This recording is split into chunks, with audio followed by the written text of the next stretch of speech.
Hi there, and welcome to One Body, One Life, proudly sponsored by Jamaise Fine Foods. I'm Vicki Nguyen, and I'm on a personal mission to live to 120, and I would absolutely love to take you on this journey with me. This fortnightly show is focused on longevity and understanding how we can all live longer and stronger through diet, exercise, lifestyle, nutrition, and so on. Each episode, we will uncover tips and tricks to living your healthiest and happiest life for as long as physically possible. I'll be chatting to the experts as well as people who have defied the odds and explore various treatments and modalities to help us all reach optimal wellness. So today I talked to meditation master, teacher, author and keynote speaker Tom Cronin.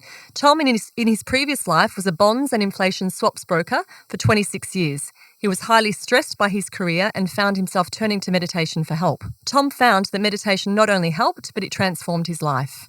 So much so that he left his career to establish the Stillness Project, a program aimed at helping others transform their lives just as he did by teaching the power of stillness and calm through deep meditation. Tom has a fervent passion and is fully committed to helping reduce people's stress and chaos in people's lives, as well as help to unlock our brilliance and inner stillness through meditation. Peace, calm and abundance is his thing. Welcome to the show, Tom. Hey, it's great to be here. Thanks for inviting me along. So tell us a bit more about you and the Stillness Project. Let's get a bit of a backstory. Oh, gosh. Well, it started quite a while ago where I was in finance as a broker, as you have just shared with everyone. And I was on the trading room floor back in 1987. It was the year that Jordan Belfort started his career as the Wolf of Wall Street. Oh, wow. And it was the same year that the film came out called Wall Street with Gordon Gekko and Bud Fox. Wow. And so it was a time when greed was good. You know, it was a fast time in the markets and it was pretty crazy. And so I entered into that world. And before long, I swept along with the lifestyle. You know, I was doing everything that was happening in those markets in late 80s, early 90s, lots of drugs, drinking, partying. It was kind of reckless abandon, really. It was like the wild west of finance world. And there was no HR, there was regulation, and it was just crazy times. It was exciting, but crazy times. So that was all well and good when I was quite young. But as time went on in that job and those patterns of behavior started to get entrenched into my existence, the karmic consequences of living that sort of lifestyle started to show up. And that's when things started to spiral down. And, you know, in my late 20s, things started to deteriorate quite rapidly where I was having a lot of extreme anxiety, panic attacks, insomnia, depression, eventually just morphed into a full-blown, I guess really was a clinical nervous breakdown. I was sent to doctors, psychiatrists, put on pharmaceutical drugs and, things were pretty bad at that point. And I had to take time off work and I was really struggling with really seeing any light at the end of the tunnel at that point in my life. And it was at that time that divine intervention, I discovered meditation, and it was where everything started to change quite dramatically. I found that all of those symptoms of that stress response started to melt away, and the anxiety, the depression, the insomnia, which are all really what I learned many years later when I did a lot of study into the science of the body and the biochemistry, was just a symptom of me being in a sympathetic nervous system state, stress response state in my body. And once I got out of that stress response state, the parasympathetic nervous system, then everything started to normalize and optimize itself. And so I actually went back into my career after that transition for 16 more years. Wow. Yeah, and I became one of the leading brokers in Australia and eventually left that to teach meditation, run retreats, coach people, and that's where we set up the Stillness Project with a global movement to inspire 1 billion people to meditate daily. And part of that was another project inside that, which is called The Portal. And that's a film, a book, and a masterclass and an app that's all bundled in together to help humanity get through this very challenging time that we're going through. How interesting. And so during that time when you said you went back into it for 16 years after you had discovered meditation, did you notice that the meditation had helped you in your work as well? Dramatically, yeah. You know, it's on so many levels. It just wasn't fun. You know, I was sleeping better. All my addictions started to drop away. I started naturally, as my body started to feel better, I started wanting to eat better. I started wanting to have more healthier choices in what I was doing. My clarity at work was better. I became more creative, ended up heading up the inflation swaps market. And just my career blossomed as a result of that. How incredible. So it had like complete ripple effect on your entire life. Yeah, absolutely. Every area of life. Amazing. So many people, I mean, obviously, including myself as well, I studied yoga 21 years ago and learned about the 8 limbs of yoga and meditation. And a lot of people, like when you talk to them about meditation, they feel like it's some mysterious kind of strange experience where you need to be completely ready for, and where some people are actually scared to meditate because they're not sure what they're going to come across or what it's meant to be like. So how was it for you? Well, look, when I first heard about meditation, I knew it was something that I should look into, and I did a lot of research. And admittedly, a lot of the practices were a little bit esoteric for me at that particular point. I was a suit going to a finance market, so Tibetan bowls and chakras and all this clearing stuff was a little bit fluid. But when I came across this one style, it was taught by a neuroscientist. He was in a suit. There was a lot of science behind it. It was very scientifically backed. It just really struck a chord with me. Yeah, it ticked all my boxes. So not that there's anything wrong with any of the practices and any of the modalities. It's just the one that resonated with me was this one, and that's what I really liked about it. It didn't have all of that sort of the woo-woo component to it. It was just very practical. Suitable for the A-type personality. Yeah.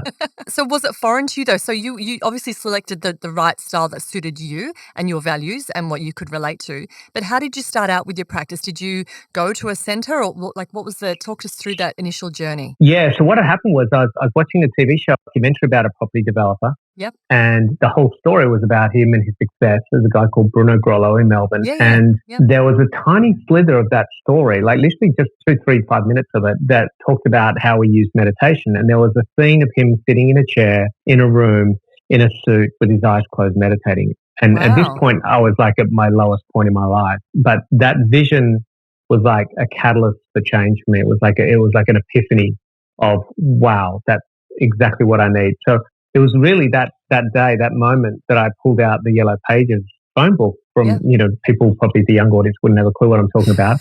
There's a book that we used to use to find, companies.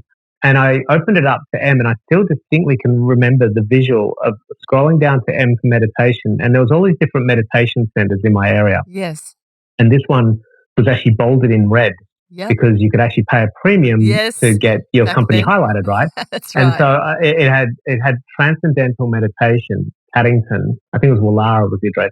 Yeah. And I remembered this idea of, because I love doing drugs. I love particularly this whole idea of getting out of it and transcending reality. And so when I saw that word transcending, it really triggered something in me, and I thought that's what I want to explore. And so I rang them up and organized to go to an intro talk, and then they did the intro talk, and it was just exactly what I needed to hear. And then I started to learn. It was over 4 sessions over 1 week, from Tuesday through to Friday, that I learned to actually meditate using that technique with a teacher. Amazing. And did you struggle with it initially?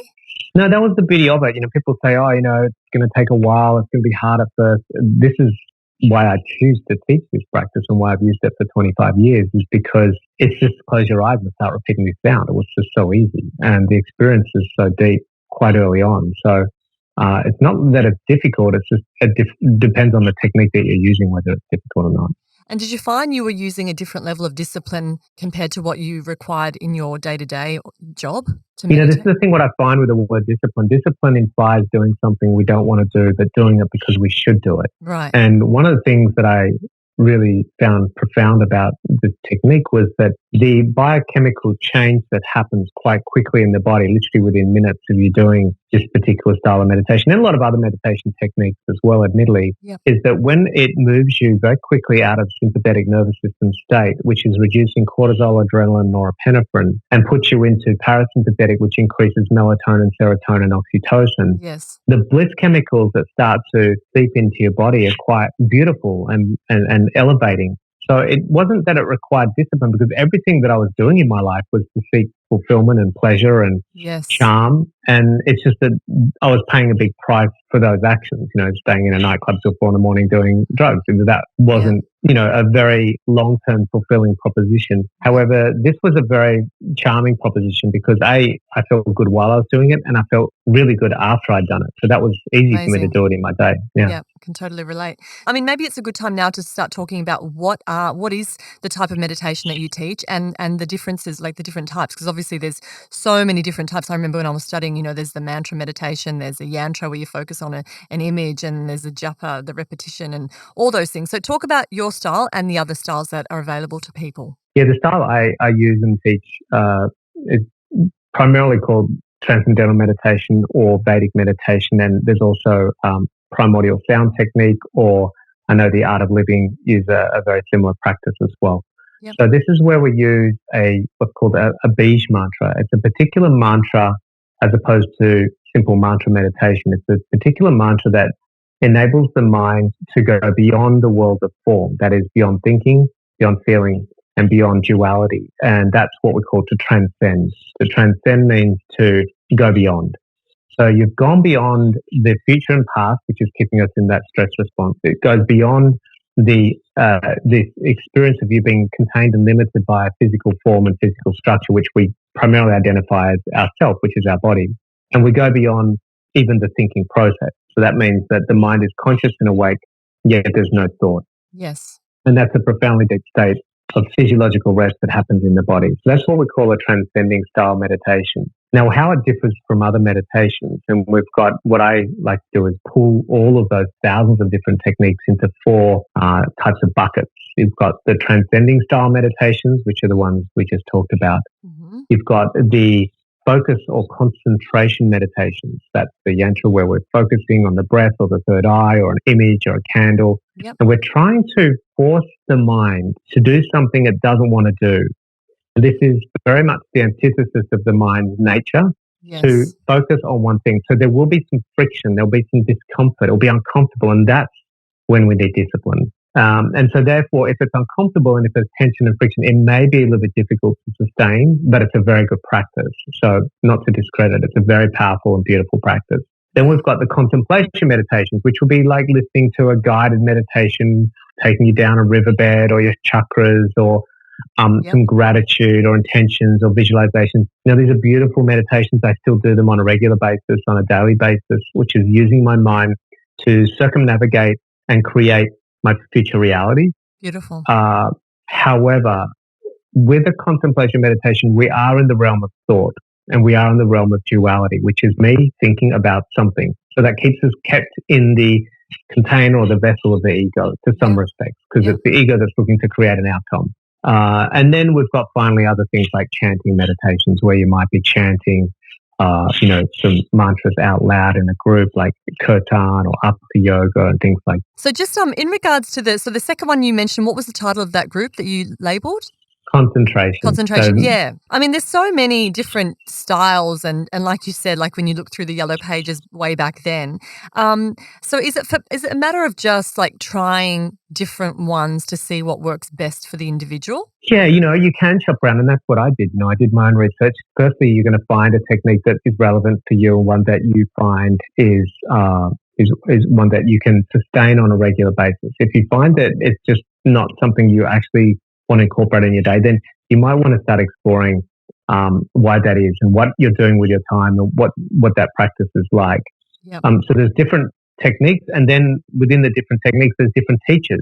You might not resonate with one teacher, you might resonate with another teacher, a female teacher instead of a male teacher. Yes. You might want a teacher in that particular tradition feel a bit more corporate or a little bit more, I'm trying to find a better word than woo-woo, but a little bit more sort of spiritual.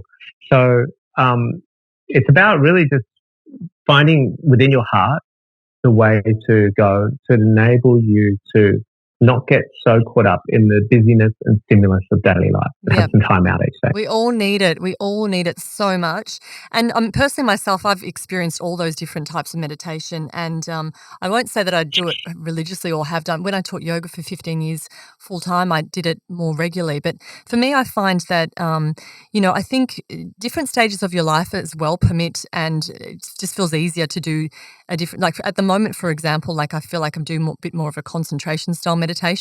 So I feel like it kind of wavers, but at least I feel like I'm doing something still. I know you messaged me the other day saying, what are you doing for stillness? Like, stillness? Not necessarily doing stillness as such, but active meditation, like running for me is like a way of meditating, really. For me, it's like getting in the zone. And I remember learning years and years ago, like meditation is the gap between thoughts rather.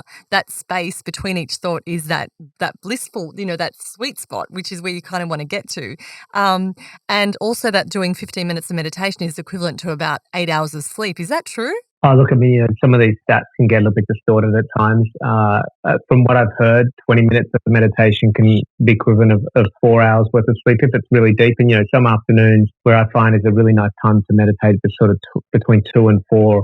When we're sort of hitting that circadian dip in the day, it's a really nice time. Nice. I like to meditate then. And what I'll find is that I'll generally go quite deep, and it'll be a very rejuvenating, replenishing, supercharged, just like the battery on your phone that is getting down into the red zone, and you just plug it in, and then you find that your battery supercharges as a result of that. So for me, it is generally, probably equivalent to 3-4 hours worth of sleep when I have a deep 20-minute meditation. Amazing. And as we know, I mean, we learnt recently that downshifting, like I interviewed Nick Butner from the Blue Zones, and he spoke about the importance of downshifting, which is like learning to relax essentially and understanding the importance of that. Do you find that meditating is an effective way to downshift, or does it energize, or does it, again, just depend on the time of day that you're doing it? Yeah, it really does depend on the time of day. Sometimes my morning meditations can be very enlivening and, activating. And other times you can sort of be kind of almost wiped out because you've just taken all the cortisol out of the system, the adrenaline out of the system. You've released the melatonin if there's a lot of fatigue in the body. And then, you're going to have this residual melatonin biochemical in the body, which is going to leave you in a state of tiredness, which is actually what you need to feel because you're probably tired. Yes, and so that fatigue gets masked a lot by a lot of the adrenaline that we have in our body. And so sometimes, you can have that sort of that downshift that can happen for sure. Yeah, interesting. So let's talk about the benefits a little bit. So obviously for you, like you noticed the benefits straight away because you were living such a fast-paced, kind of chaotic life in a sense. But how has it played a role in your overall like mind control, emotional control, and overall happiness? Well, twofold. One is on that physiological biochemical level, which your body just starts to naturally optimize. I mean, there's a profound intelligence within the body, and it's unfortunate that our leading politicians and health experts have not mentioned this at all during the entire 8 months of COVID, that we have within us this profound intelligence and immune system that is incredibly powerful at optimizing the body to a very high level. What meditation does is it allows the body to, at a cellular level, start to optimize itself and rebuild itself. It's quite powerful. But what we need to do is create the conducive environment for that to happen. So if we're in a hyperstimulated state, and if we look at the third law of thermodynamics that states as excitation occurs, disorder increases. Yes. So having a hyperstimulated body, lots of nervous system activation, lots of mental activity, lots of physiological activity, and not enough of that downtime to really allow a profoundly deep state of rest to activate that healing intelligence in the body, then we're going to be struggling to have our optimal experience. So for me, what I found was a reversal of my aging process. This was all biochemically and biologically tested. At the age of 29, prior to meditation, my biological age was 37. Right. So I was much, much older than I should have been at 29. Yeah. But at the age of 2, after meditating for 13 years every day and doing a number of retreats, my biological age was 34. Oh, I love that. And that's really just a simple function of wear and tear. This is our body's natural ability to, not to be as old as our chronological age, but as old as our body is responding to daily demand. Yes. And so if we reduce that stress response, then we're going to reduce the aging process. Absolutely. So that was the big thing. And then from there, the other thing that was a major benefit and why I find that transcending meditation so powerful is because it gives us the ability to connect with consciousness itself rather than the mind. So we have a mind which is a coded software that operates in a particular pattern, a particular program. And that program isn't your program. It's actually your parents and your grandparents and your great-grandparents. And it's your society's program. Yes. And about 5 to 10% of that program might be yours, but about 95% of it is society's program. Wow. And so we operate with this coded software, and that keeps us in this recurring pattern of whatever we're in, possibly self-sabotage, self-doubt, unworthiness, all sorts of things. Yep. It could be on the other end of the spectrum, which is being full of hubris and too proud and all sorts of things. So what meditation does when we transcend is it enables us to access the conscious observer that can watch our thinking process. And then from that level of awareness, now we have this dualistic approach of watching our thoughts from consciousness itself, and then starting to create and recode the software so that it's like putting an upgrade into the software system. Amazing. We all need it. So what about, like, did you find with yourself, like when you became a lot more conscious and, I don't know, did you cull a few things or people or do massive changes outside of not just your own mind and body, but within your life as a whole? Absolutely. And this is why, with this particular practice, we recommend and we offer ongoing support with our students. So all of my students that do my program have access to me on a Monday night or Monday morning. We do alternate Zoom calls where people can meditate together, ask questions. I have coaching programs. We have retreats where there's this ability to support the student through the change that's going to happen. And it will happen because part of it is vibrational. When you start to have higher sort of elevated feelings in your body, that is, you feel lighter and happier and more joyful, then the things that you naturally gravitate to, that you were gravitating to when you're stressed, fearful, angry, apathetic, shameful, then you're going to find that the people you hang around, the choices you make, the environments you want to operate in, the things you want to put in your body are all going to start to change as the alignment starts to change to a different vibration. So this is it's like an entire recalibration, isn't it? It can be, yeah. And it can be quite confronting and challenging as well. So it does need some support and it does need some guidance around it and does need some awareness around it, because if you're going to start to meditate, absolutely, your circle of friends could change. Your work environment could possibly change. Where you live could possibly change, all because you want it to, but just, it does come with some things that you need to be aware of. Yeah, it's amazing. And it's great that you offer the support program where people can reach out to you if they need that support and you hold their hand through the journey, which is amazing. How long should people, when you're starting out, for example, like what's your recommendation? Well, I've been invited to do a guided meditation at a large conference very soon with one of Australia's largest companies, and they want me to do a 3-minute meditation. Yep. Now, look, that's going to be a nice novelty. Yes. And it might have a very minor impact, but it's not going to change anyone's life. That's right, yeah. Look, you can do 1-minute meditations, 3 minutes, and people say, just start small. But I don't really recommend that myself personally. I find that if you're not going to get any benefits out of the experience, you're probably not going to keep doing it. So if you start small and you don't find you get any benefits out of it, why are you going to keep doing it? Yeah, exactly. You most likely won't. So my recommendation is minimum 20 minutes. Yep. Awesome. And it's a long enough time to start to notice an impact and a change. Otherwise, if you're not going to get a change, like I said, it just doesn't validate the practice. Doesn't validate the process. Yeah. And people saying they don't have time, it's such a lame excuse, isn't it, really, when you think about how many hours, particularly now, we've all got the time. Come on.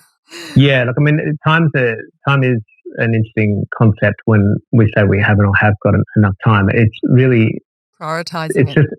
It's a preference, yeah. It's how we're prioritizing or making preferences in our day. So we all have 24 hours and we all get to choose what we do with those 24 hours.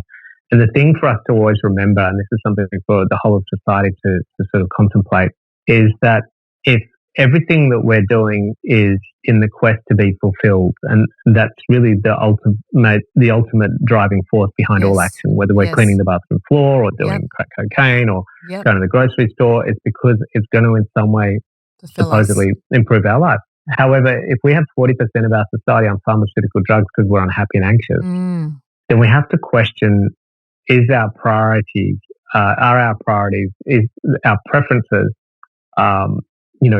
allocated in the right direction? Exactly. Are we prioritizing things in the way we should be?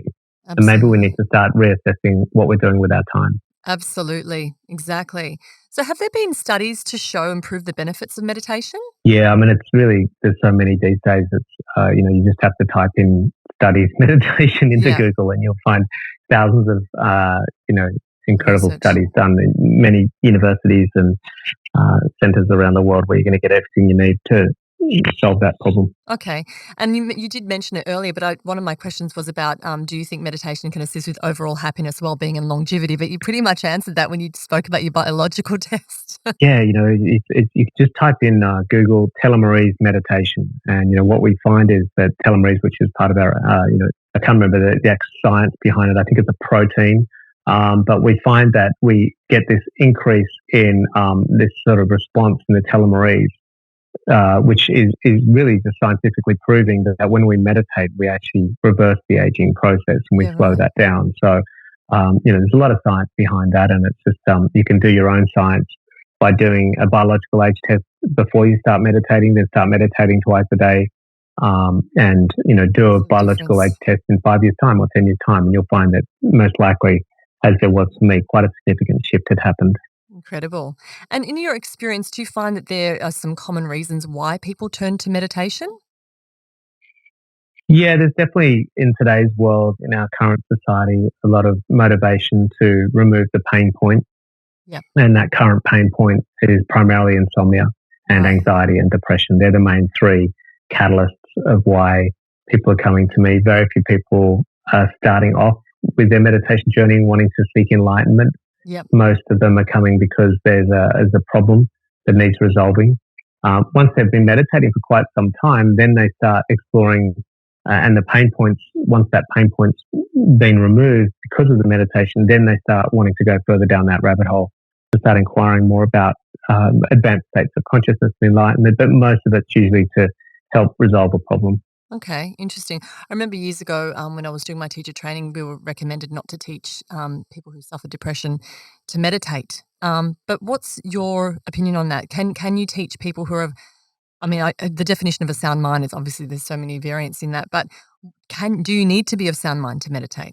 Well, I was clinically diagnosed with depression and anxiety and had just gone through a clinical nervous breakdown, and meditation literally was a game changer for me. Okay. And why that's the case is that it's so powerful at shifting our biochemistry. If we're sitting on a sofa, and this is not to dismiss the importance of therapy and psychology, it's really critical we have people to talk to. Yeah. However, if it's not changing the biochemistry of our body from the stress response, that is sympathetic nervous system state, because we're on a phone all day long, we're in meetings all day long, we're in screaming matches all day long, we're running around getting from A to B, and we're not allowing the body to calm itself down and get out of the sympathetic nervous system state and into the parasympathetic nervous system state. Taking a tablet or trying to sit on a sofa and talk to someone is going to be effective to some degree, but there is a much simpler solution to just get the body out of the biochemical situation that is producing high levels of cortisol, adrenaline, and norepinephrine, and no levels of serotonin and oxytocin. So if we're in a stress response state, the body's not going to produce the biochemicals we need to produce to feel happy. You can't feel happy while you're on a battlefield. Yeah, right. And that's the response the body's giving you, even though you're on a bus going to work because you've got a deadline for a board meeting or something. So what we want to be able to do is sustain a deep level of restfulness.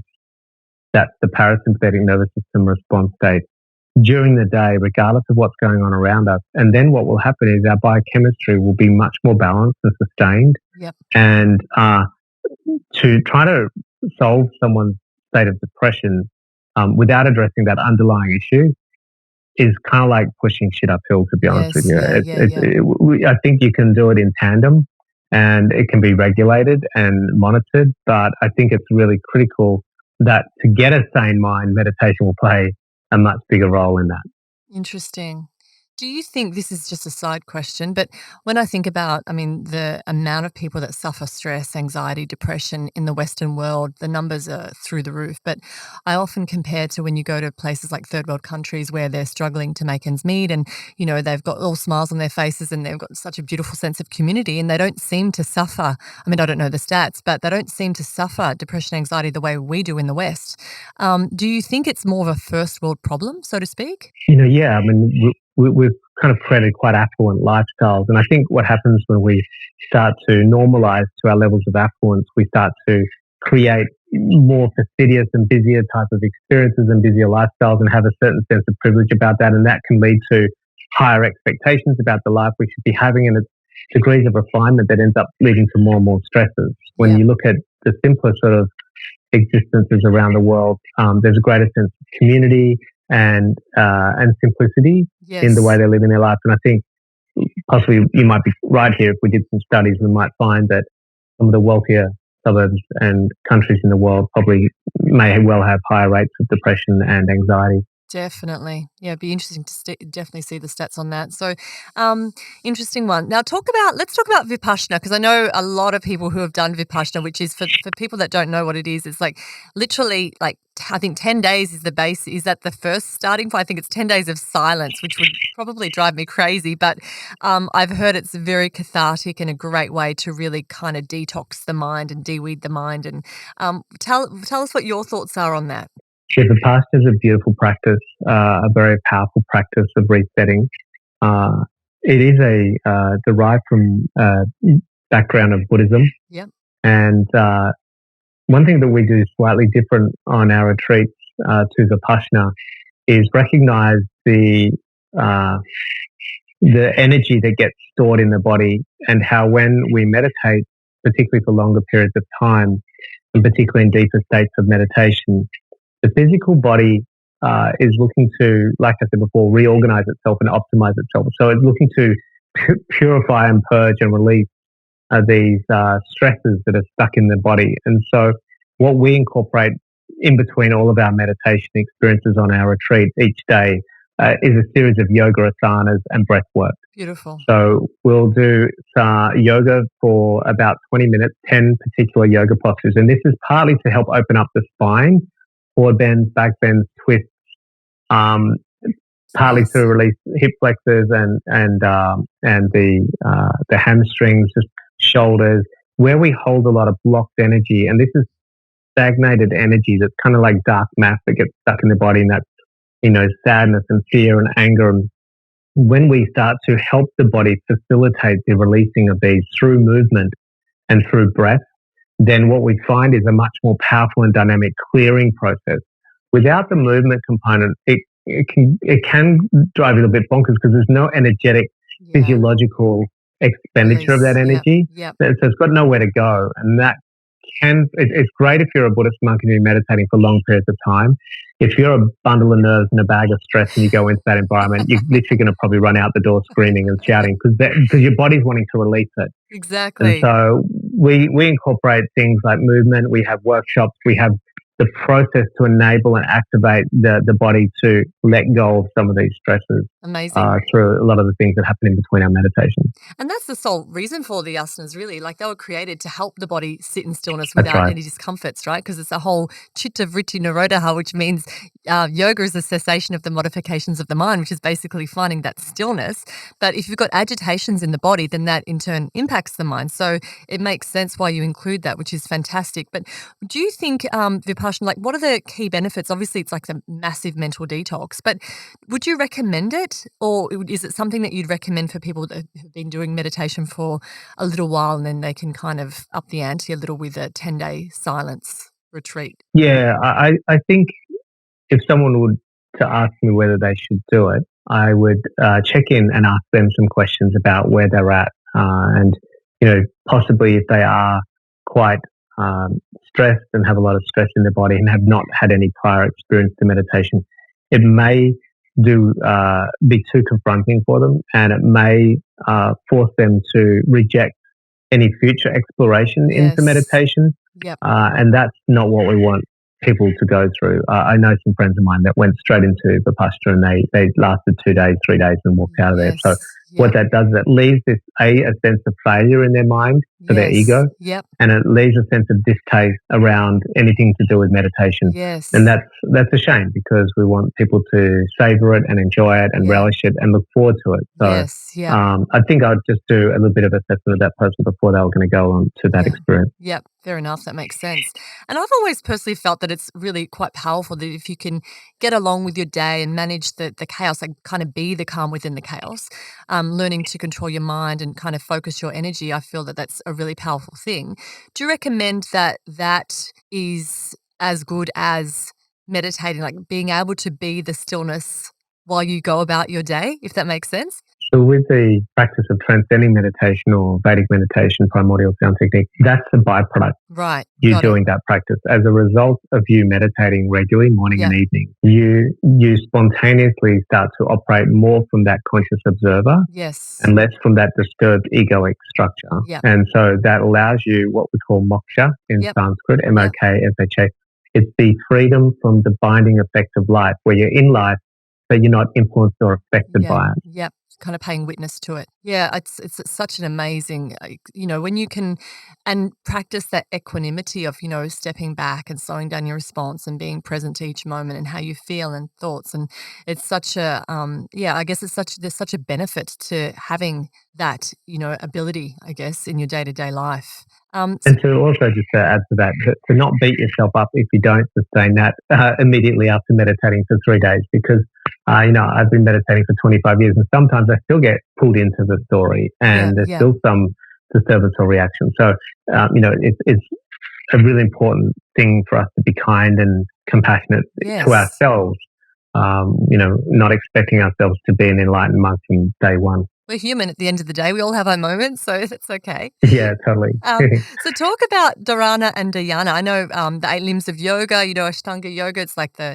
pranayama, the asanas, niyamas, yamas and all that. And then the last couple of dharana, dhyana and samadhya, which is basically dharana is about focusing the mind, dhyana is about defocusing the mind, and then it's kind of make that, moving towards that blissful state. So what about dharana, because I've always felt that like when you're in a focused state, like similar to what I mentioned before, you're kind of in the zone, you're completely conscious.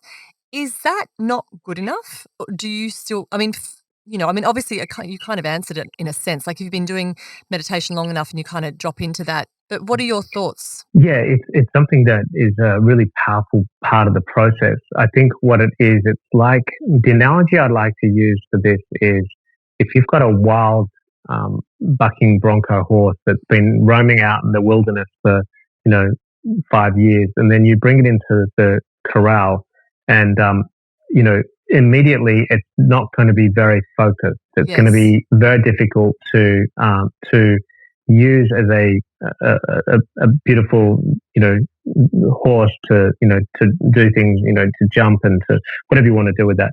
It's going to be quite wild. And so having some form of practice around that initially will help bring about the ability to focus the mind more.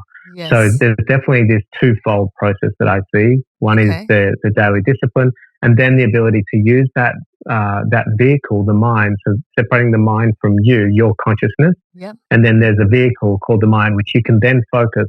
And it's like a magnifying glass when you sort of tweak it slightly if you want to get the sun rays through it to actually be very powerful and potent to actually burn, start a fire with. That, that's what the mind can become. But I think having some practice around that, a meditation practice around that, and then being able to focus, it's very powerful. But the mind is an incredible tool. It's an incredible vehicle.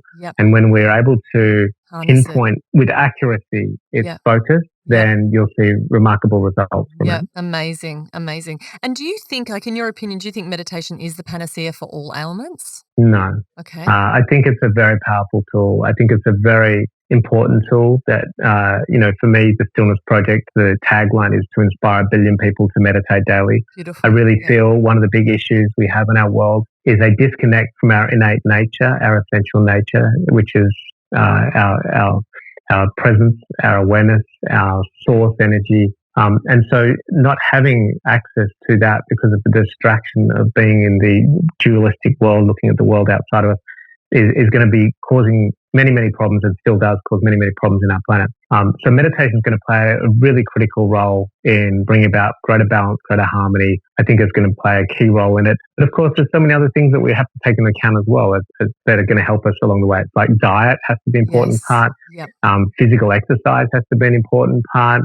Clearing our mind out of toxic, watching the news all day long or mainstream media all day long, hanging around negative people that are, just constantly trying to bring you down. So there's so many other things, and we have to take a holistic approach to health and wellness, I think. And meditation is just one of those components that can help with that. And what about as far as like the power of the mind, using the mind to help heal? Well, firstly, I'd come back to Dr. Bruce Lipton's quote, who was a professor from Stanford University Medical School. And he said that 95% of all sickness is a product of stress. Right. So if we want to remove 95% of the world's sickness, rather than dosing ourselves up on pharmaceuticals, why don't we look at the cause of that stress. Yes, And if we yes. remove stress, then we remove 95% of the world's sickness. So meditation helps reduce stress. Yep. And Perfect. the power of the mind also, when the mind is calm, then the body's calm, and the body's calm, it starts to reorganize itself. So if we're talking about the focus of meditation, the focus of the mind, I think that's a powerful thing as well. We can definitely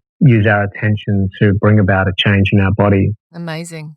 And what about as far as positions are concerned? Is it lying down, sitting down, cross-legged? What's your recommendation? I think it would depend on the practice.